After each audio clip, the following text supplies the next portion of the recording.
होती है सुख घर में माया।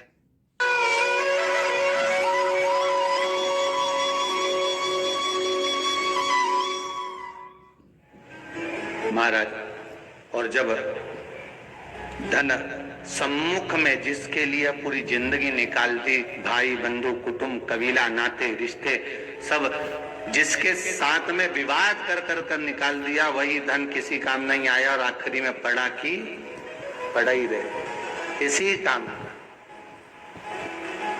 इसीलिए शायद शास्त्र कहते हैं प्रथम सुख निरोगी काया, द्वितीय सुख घर में माया।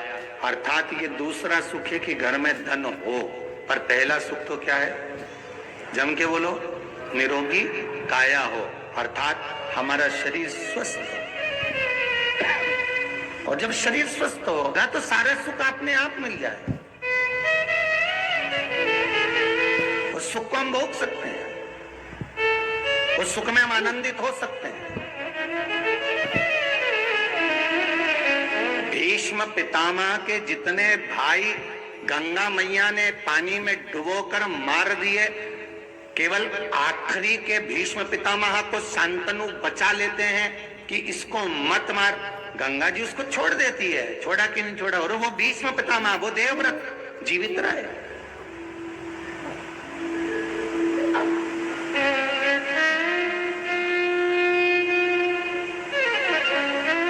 पूछा एक बार गुरु द्रोणाचार्य से भीष्म पितामह ने, एक बात मुझे जरूर बताइए गुरुदेव, कि आखिर कारण क्या था जो मैं आज भी बुजुर्ग होने के बाद पूरे हस्तिनापुर का सबसे बयो, सबसे वृद्ध, सबसे बुजुर्ग व्यक्ति हूं और इतना रोता हूं, पर करूं क्या? अपने भाग्य को कोसता हूं।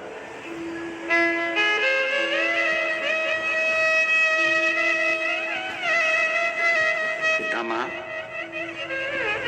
आप ही ने तो भगवान शिव की आराधना करी थी और भगवान शंकर से वर प्राप्त करा, देवताओं से वर प्राप्त करा कि मैं इच्छित मृत्यु का वर मांगता हूं, कि मैं जब मरूं तो अपनी मर्जी से मरूं। मेरे को लगे कि अब मुझे मरना है तो मेरे सामने मृत्यु आए, मेरे सामने मेरे प्राण छूटते समय तब यमराज मुझे लेने के लिए आए। ये तुमने मांगा है, आखिर क्यों? क्या जन्म था भीष्म पितामह का? पूर्व में थे क्या? ये राजा पृथु हुए, पृथु के अंतर्गत ही वसु हुए महाराज, और इनका नाम था दो वसु। क्या नाम था? दो वसु। ये 4-5 भाई सारे वसु एक देवताओं के तुल्य थे, भ्रमण के लिए निकले थे महाराज। और भ्रमण के लिए निकलते निकलते ये भ्रमण करते करते बड़े आनंद में घूमते घूमते वशिष्ठ बाबा के आश्रम में पहुंच गए। इन दो वसु की धर्म पत्नी ने वशिष्ठ बाबा के यहाँ पर जो मंथन में 5 गाय निकली थी, उसमें से एक गाय नंदनी का दर्शन कर लिया और कहा कि ये गाय मुझे मिलना चाहिए। धर्मपत्नी ने कहा, कितना सुंदर कहा है शिव महापुराण के अंतर्गत कि धर्मपत्नी जिद करे, मना नहीं है, पर धर्मपत्नी जिद वो करे कि कहीं पति को अगला जन्म भोगना ना पड़ जाए। जिद करे पत्नी करे जिद कि मुझे शिव महापुराण की कथा करवाना है, मुझे शंकर की कथा में चलना है, मुझे आप कथा में लेकर चलो, मुझे जाकर कुबेर भंडारी की भूमि को नमन करना है, मुझे महाकाल जाना है, मुझे उज्जैनी जाना है, मुझे ओंकारेश्वर जाना है, चलो मुझे सीहोर जाना है, कथा का रसतत्व ग्रहण करे जिद, मना नहीं है। मुझे तीरथ जाना है, हरिद्वार जाना जाना है, मुझे वृंदावन जाना है, मुझे मथुरा गोवर्धन अयोध्या आदि की जगह जाना है। पत्नी जिद करे कि मुझे ऐसी जगह जाना है, तो पति से अगर जिद करे भी और पति अगर लेकर चला भी गया तो पति ने कोई पाप कर्म जीवन में करा भी होगा, तो तुम्हें ले जाकर उस तीर्थ का दर्शन जब वो कराएगा तो ये पक्का विश्वास रखना कि पति के भी जितने पाप कर्म हैं वो भी नष्ट हो गए होंगे और अपनी जिंदगी में जितने पाप कर्म हम पूर्व में कर आए होंगे वो भी नष्ट हो गए होंगे। अगर जिद करे पत्नी तो ये करे कि मुझे शंकर की कथा करवाना है, मुझे शिव महापुराण की कथा करवाना है, मुझे कथा में लेकर चलो, मुझे कथा में जाना है, मुझे ले जाओ।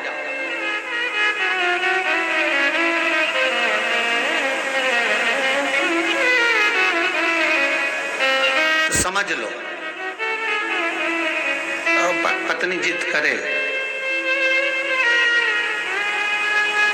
कुछ भी हो 3 तोला का हार चाहिए। पति बोले देख अभी यार लॉकडाउन के अंतर्गत देख इतना व्यापार अच्छा चला नहीं है, और इतना व्यापार अगर अच्छा चलता तो मैं कुत्ते को देना है, मैं क्या देख, तुमने ही तो कहा था करवा चौथ पे दिलाओगे, मुझे कोई मतलब नहीं, तुम 3 तोला का हार दो तो दे। ठीक, फिर कर्जा होगा, ये होगा, और कर्जा में डूब गया बेचारा, वह पैसा भी लाया, सोना इतना महंगा लाया, हार दिलाया, कर्जे पे कर्जा चढ़ते गया चढ़ते गया चढ़ते गया, यहाँ से लाया वहां से लाया वहां, कमाने के लिए अब पैसा तो चुकाना है तो कमाना भी पड़ेगा, और कमाना पड़ेगा तो पैसे कमाने के लिए 1 रुपये की चीज 10-10 रुपए तक महंगी भी बेचना पड़ेगी। मतलब भले अभी तक बेचता था, थोड़ा बहुत ऊपर बेचता था, पर अब और ज्यादा बेचने लगा तो दुकान भी ठप हो गई, इतना महंगा सामान दे, इसकी दुकान पे तो अंदर जाना ही मत, तो वो भी चली गई। तो कितना करा उसने।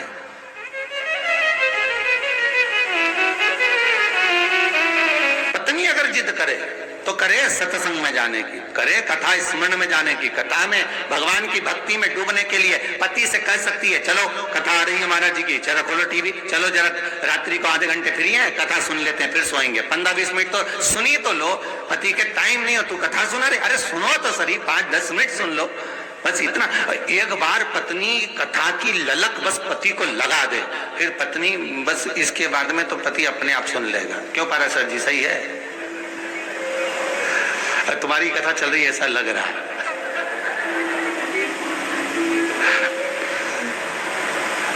कभी तो भाभी ने बोला होगा ना पाराशर जी है कि कथा थोड़ी तो सुन ही लो, और मुझे तो ऐसा लगता है कि भाभी ही लेकर आए होंगे कि कथा करवाना है, चलना पड़ेगा, चलो। तो ये कथा का रसतत्व है, यही आनंद है महाराज, ये चलो कथा का रसतत्व ग्रहण करते हैं, चलिए।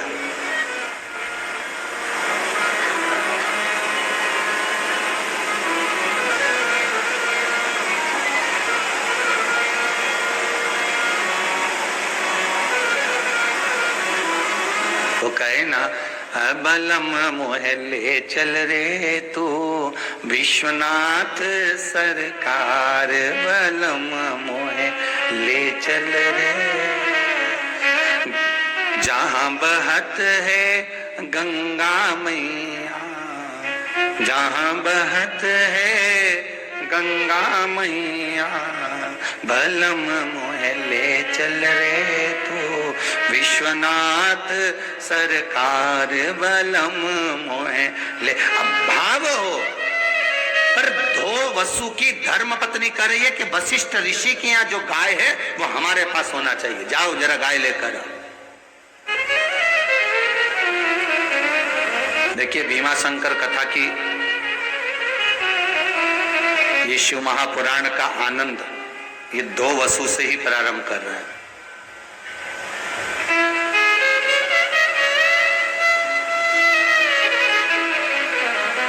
कर्म अच्छा करिए, भगवान को मिलन, इसलिए आपको कहा था सजन रे झूठ मत बोलो, प्रभु के पास जाना है, न हाथी है न घोड़ा है, वहां पैदल ही जाना है।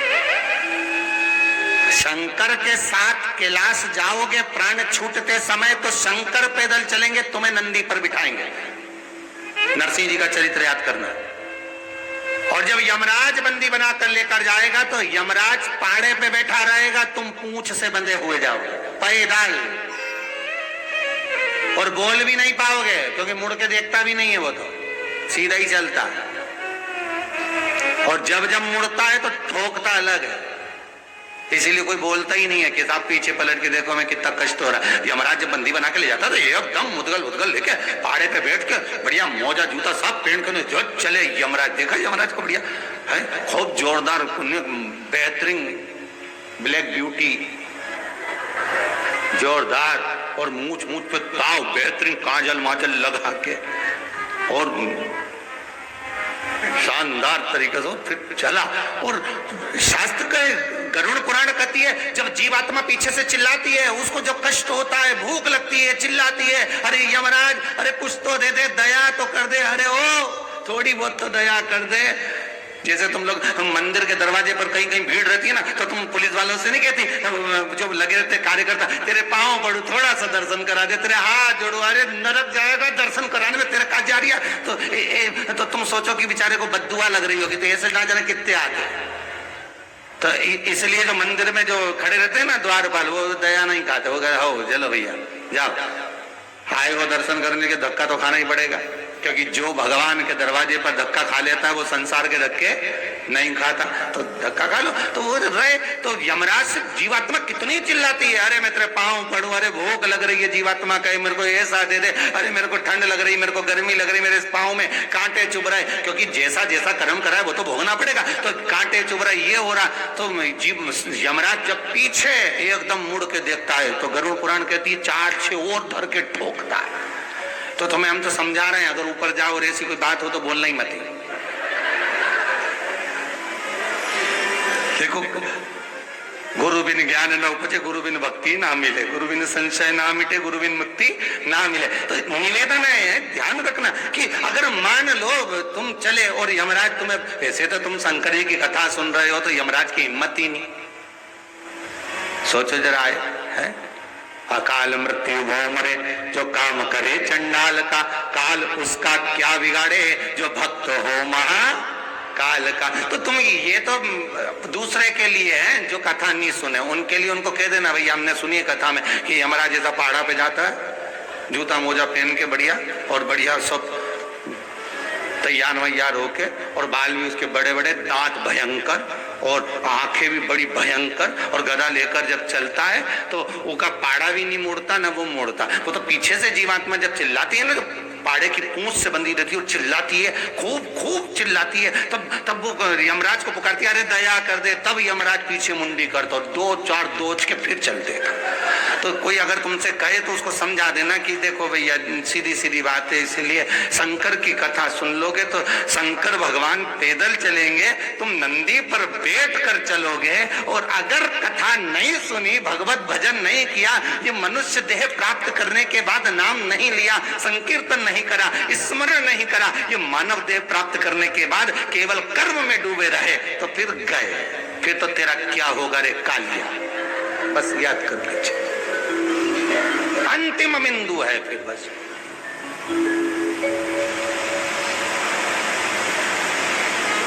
अंतिम बिंदु।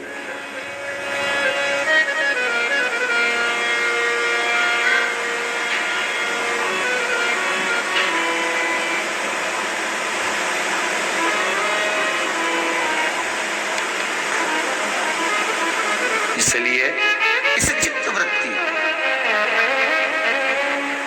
इस मन को भगवान की भक्ति में डुबा कर चलना। 2 वसु से धर्म पत्नी कर रही है, मुझे ये वशिष्ठ बाबा के पास में जो गाय है वो गाय ला कर दे दी। ये वशिष्ठ बाबा की जो गाय है मुझे चाहिए। अब 2 वसु ने कहा देखो ये गुरु के यहाँ की गाय है, और इस गाय को अगर हम लेकर आएंगे तो हमको कष्ट तो भोगना पड़ेगा। धर्म पत्नी कर रही है, मैंने आपसे जिंदगी में कुछ नहीं मांगा, पर यह गाय एक ऐसी है जो अपने आप दूध झड़ा देती है, जो मांगो वो दे देती है। ये गाय ऐसी है।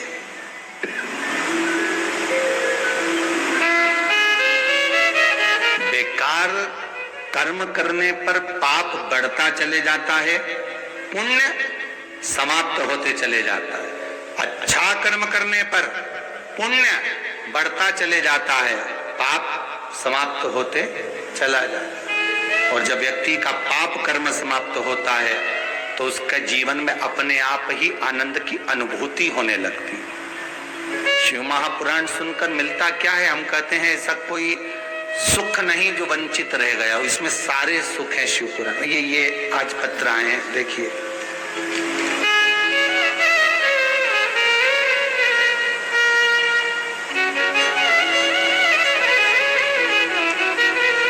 कोई सोनू जी हाड़ा है, गुरुजी मेरे पति की तबीयत खराब होने की वजह से उनकी गोली दवाई चल रही थी, पर आपके अधिक मास में बताए गए उपाय से उसकी दवाई छूट गई है। बिना दवाई जो रह नहीं पा रहे थे, आज वो बिना दवाई के रह रहे हैं। बस उनकी सांस फूलती है, अब वो ठीक कर दें बाबा। कोई बैठे हैं सोनू जी आड़ा आए हुए? देना भैया माइक।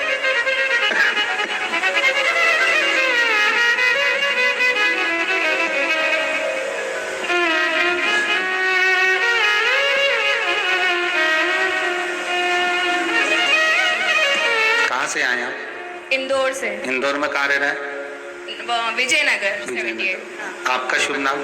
सोनू हाड़ा। सोनू जी हाड़ा। किनको तकलीफ थी? मेरे पति को। क्या हो रहा था? उनको एकदम से मतलब कुछ टेंशन वगैरह ज्यादा ले लिया होगा, तो फिर ऐसी दवाई गोली चल रही थी कि बिना दवाई गोली की उनको रात में नींद नहीं आती थी और बेचैनी होती थी। अच्छा। फिर बाद में उनको जब आपने अधिक मास में उपाय बतलाया था 10वीं तिथि पर कि ना मतलब चौकोर बत्ती का दिया बनाना है, उनके ऊपर से उतारा। हाँ, उतारे उससे फिर उस दिन से उन्होंने गोली दवाई नहीं ली है और अभी भी अच्छे से आए हुए हैं। वो भी आए हुए हैं क्या? बहुत बहुत साधुवाद। कहाँ है? बहुत बहुत बधाई आपको। धन्यवाद गुरुजी। जी जी, नमः शिवाय। बाबा कृपा करे, स्वस्थ रखे।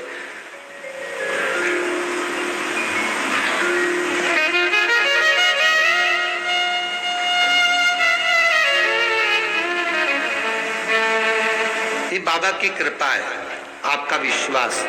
एक और पत्र है, बाबा की कृपा से मेरे बेटे ने पशुपति नाथ के व्रत की है, जिससे उसका बिजनेस चालू हो गया। पुरानी गाड़ी से शुरू किया है, कृपा बनाए कि नई गाड़ी आ जाए। बाबा देगा वो तो बाबा के हाथ में। श्याम जी वर्मा, आप भी इंदौर से आए, बैठे हैं क्या यहाँ पर? श्याम जी वर्मा बैठे हैं? कहाँ से? इंदौर से आप? देव जरा माइक दे।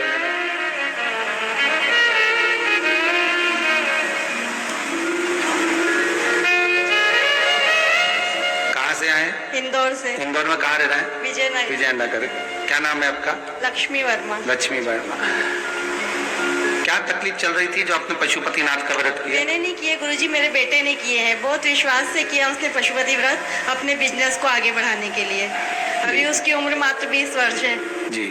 अब चल रहा है, चालू करा? हाँ, चल रहा है। बाबा की तीसरा कृपा महीना है, चल रहा है। अच्छा अच्छा, बहुत बढ़िया। बाबा कृपा करे। हर हर महादेव।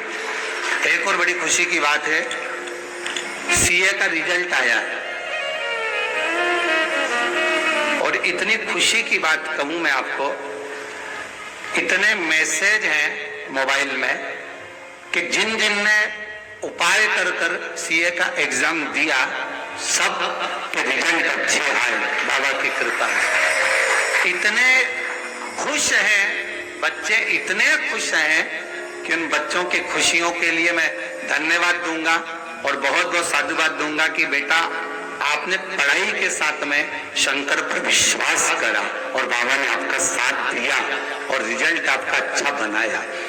ऐसा कोई दुख नहीं, ऐसी कोई तकलीफ नहीं जिसका निवारण न हो सके। बस विश्वास पूर्ण रखोगे तो शंकर सामने, शिव सामने। आप विश्वास रखिए। बाबा का एक आज कोई आए थे, वो उनके जीजा जी की तबीयत गड़बड़ थी, स्वास्थ्य ज्यादा खराब था, आए हुए। तो वो कह रहे थे गुरुजी हमारे जीजा जी को कैंसर हो गया था, वो कैंसर में हमने त्रिजुगी नारायण का पानी पिलाया, उसके आराम है? त्रिजुगी नारायण के पानी से आराम है कि नहीं है? माइक देना जरा।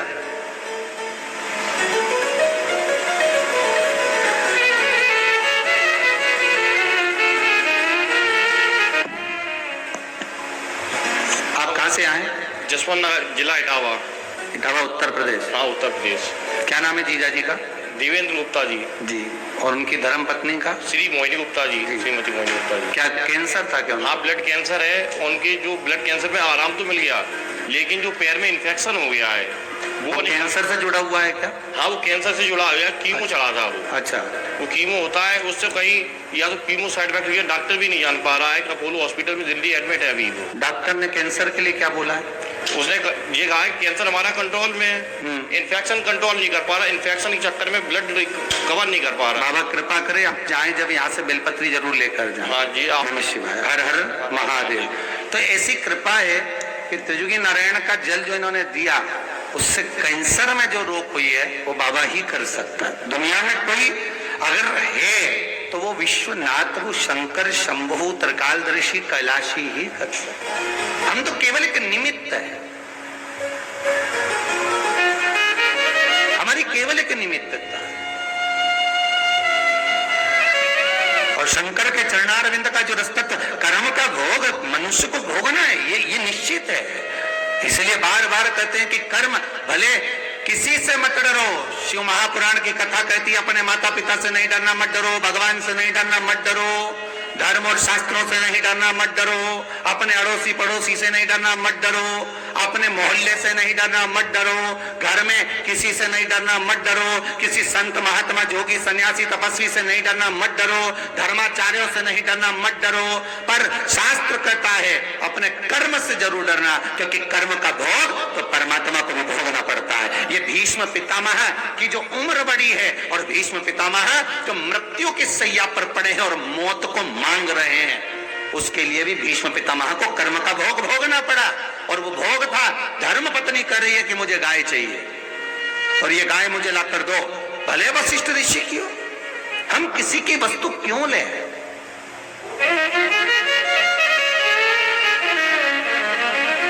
शंकर के दरवाजे पर, शंकर के मंदिर में, शंकर के द्वार में, शंकर की कथा में, शंकर के चौखट पर, शंकर के मंदिर तीर्थ में भी अगर एक पड़ा हुआ किसी का मोबाइल भी मिल जाए, पड़ा हुआ भले वो 5,000 का, 10,000 का, 50,000 का हो, भले किसी का पड़ा हुआ एक अंश भी मिल जाए, तो उसको ले जाकर वापिस या तो किसी संस्था वाले को, समिति वालों को, या किसी मंदिर को उसको कहना चाहिए कि ये सामान मिला है, आप लिखो नाम और ये हमको प्राप्त हुआ, अनाउंस करवा कि ये सामान मिला, लेकर जाइए। क्यों?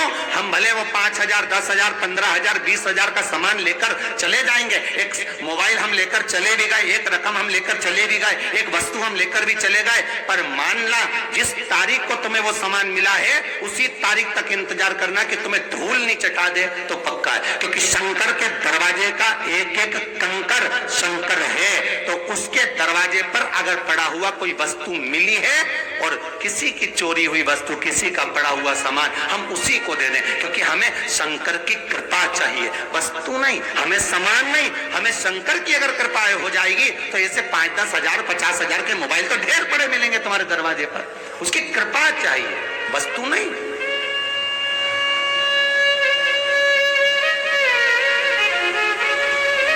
खुला पड़ा सामान है, हम कुछ सामान। यहाँ शिव महापुराण की कथा कहती है कंस का जन्म तो याद करो कि कैसे हुआ था। मात्र कुबेर के दरवाजे का एक द्वारपाल है वो कंस पूर्व समय में, और गया का केवल एक बगीचे से फूल तोड़कर लेकर आ गया, और कुबेर ने वो फूल शंकर भगवान को चढ़ा दिया, और भगवान भोलेनाथ ने कह दिया कुबेर तेरा द्वारपाल जो फूल लेकर आया है वो चोरी कर लाया है, इसलिए उसको राक्षस बनना पड़ेगा, असुर बनेगा, और उसकी मृत्यु स्वयं कृष्ण करेगा,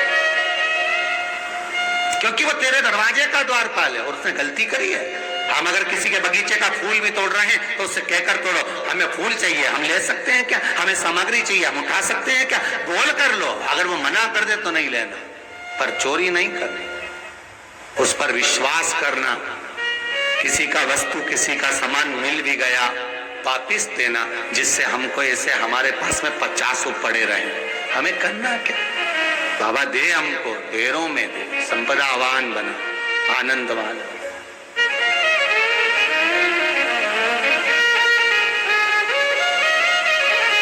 मुझे वशिष्ठ बाबा की गाय चाहिए, नहीं गए 2 वसु वशिष्ठ बाबा के पास में,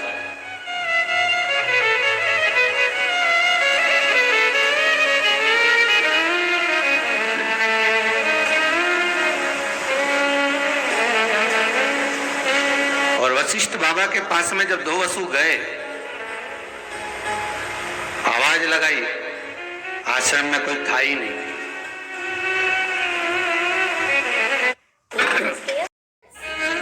क्योंकि वशिष्ठ बाबा तब साधना करने के लिए गए।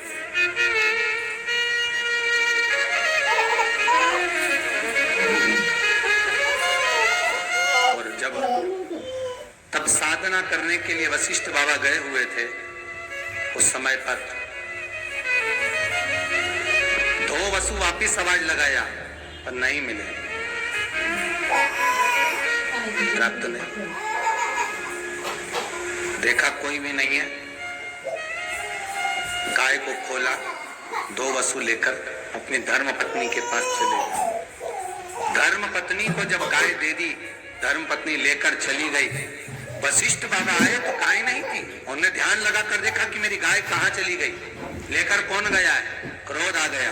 क्रोध में आकर कहा, ए वसुओं, मैं तुम्हें श्राप देता हूं कि तुम्हें देवलोक से मृत्यु लोक में जाना पड़ेगा, और मृत्यु लोक में जाकर तुम जन्म लोगे और जन्म लेकर तुम्हें मरना पड़ेगा। पर ये दो वसु, तूने मेरी गाय चुराई है, तेरे भाई तो जन्म लेकर मरेंगे, पर तुझे जन्म लेकर भी जीवित रहना पड़ेगा और तुझे कर्म का दंड भोगना पड़ेगा। भीष्म पितामह के जितने भाई थे, गंगा जी ने सब पानी में डुबोकर मार दिया। उनको तो मुक्ति मिल गई, तुरंत मरे तुरंत चले गए। पर ये जीवित रहकर भी, अवस्था पाने के बाद भी पड़े हुए हैं, बाणों की सैया पर पड़े हुए हैं। और कितना कितना महाभारत कथी कितना रोए हैं भीष्म पितामह।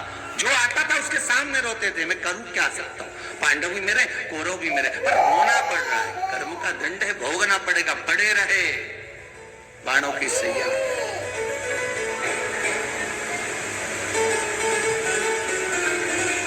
पड़े रो रहे हैं, बिलख रहे हैं।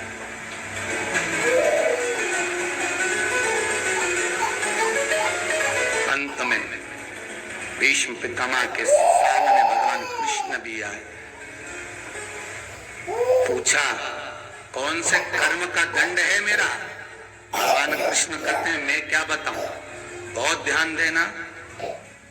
किसी के पांव में चोट लग गई, किसी का हाथ टूट गया, किसी का एक्सीडेंट हो गया, किसी को कुछ घात हो गई, तो ये मत कहना, हमारे मुंह से ये ना कहा जाए कि वो कर्म का दंड भोग रहा है। भगवान सबकी, भैया देखो क्या पता क्या योग संजोग होगा जो ऐसा हो गया होगा। हो सकता है ऐसा योग बन गया होगा। पूरी कोरोना महामारी में ये बड़ा देखने को मिला। सब गली के अंदर मोहल्ले में जैसे ही एम्बुलेंस आई और किसी को लेके गई, तो बाकी के लोग तो था ही ऐसा तुरंत। इसलिए वो तो देखो भाई, कर्म का दंड तो भोगना ही पड़ेगा। और मालूम पड़े खुद के घर में फिर, इसलिए किसी पर उंगली ना उठाइएगा। एक उंगली हम किसी पर उठाते हैं तो 3 उंगली हमारी हो जाती है। तो अपने अंदर झांक कर देखो कि तुम्हारे भीतर कितना पाप भरा हुआ है, तुम्हारे भीतर कितना काम भरा है, कितना लोभ, कितनी आसक्ति, कितना वासना, कितनी तृष्णा भरी हुई। वो तो भोलेनाथ जी को धन्यवाद दो, हर पल हर घड़ी कि पूरे लॉकडाउन में इधर कोरोना महामारी चल रही थी, इधर शिव